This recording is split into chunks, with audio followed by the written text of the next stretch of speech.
સામાજિક તત્વોને અસામાજિક તત્વોને ડામવા માટે રાજકોટ પોલીસે સખ્તાઈ વધારી છે, પરંતુ તેમની કોઈ અસર થઈ હોય તેવું લાગી નથી રહ્યું। જી હા, રાજકોટ શહેરમાં વધુ એક ફાયરિંગની ઘટના પોલીસની કામગીરી સામે સવાલો ઊભા કરી રહી છે। પોપટપરા સ્મશાન પાસે આવેલી અમૃતધારા સોસાયટીમાં 3 દિવસથી પાર્કિંગ મુદ્દે ચાલી રહેલા વિવાદ વધુ ઉગ્ર સ્વરૂપ ધારણ કર્યું છે। ગોવિંદ ચાવડા સહિત 6 થી 7 શખ્સોએ સંજય રાઠોડ પર હિચકારો હુમલો કર્યો। એટલું જ નહીં, એક રાઉન્ડ હવામાં ફાયરિંગ પણ કર્યું હોવાની ચર્ચા। ઈજાગ્રસ્ત સંજય રાઠોડની સારવાર માટે હોસ્પિટલમાં ખસેડાયા છે। ઘટનાની જાણ થતાં જ પોલીસનો કાફલો સ્થળ પર દોડી આવ્યો અને તપાસનો ધમધમાટ શરૂ કર્યો। મહત્વનું છે કે થોડા દિવસ અગાઉ પ્રગતિ હોસ્પિટલ નજીક પણ ગેંગવોરમાં ફાયરિંગની ઘટના બની હતી। 2-4 દિવસ અગાઉ અમારે પાર્કિંગ બાબતે બોલાચાલી થઈ હતી। વાતચીત કરવા માટે ઘરનાને મોકલેલા હતા, બરાબર, કે જે કાંઈ હોય એ પૂરું કરી નાખો।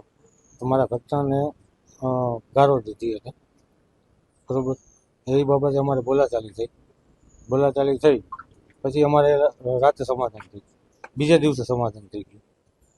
પછી પાછો આજ રોજ હું સમાધાનની વાતચીત કરવા ગયો તો સમાધાનની વાત થઈ ગઈ હતી અને એ લોકો મારી માથે જીવલેણ હુમલો કર્યો।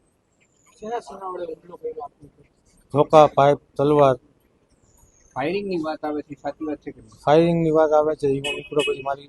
હું નીકળ્યો પછી મારી માથે એ લોકોએ ફાયરિંગ કરેલું છે। સંજયભાઈ રાઠોડ અને જીતુભાઈ ગોવિંદભાઈ ચાવડા બે પરિવાર વચ્ચે મારામારીની ઘટના સામે આવી છે। આ પરિવાર દ્વારા ફાયરિંગનો આક્ષેપ કરેલો છે।